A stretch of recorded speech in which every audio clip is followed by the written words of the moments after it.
tidak ada kewajiban dari saya untuk menunjukkan itu kepada mereka. Dan juga tidak ada kewenangan mereka. Jokowi terima perwakilan massa, tetap tak mau tunjukkan ijazah asli.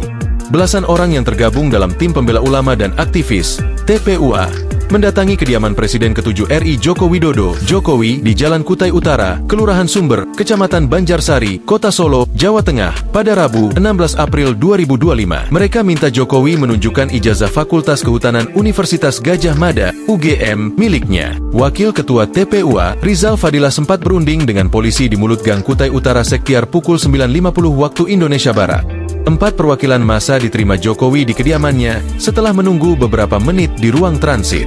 Dalam pertemuan itu, Jokowi menegaskan bahwa dirinya tidak memiliki kewajiban untuk menunjukkan ijazah kepada pihak yang tidak memiliki otoritas hukum.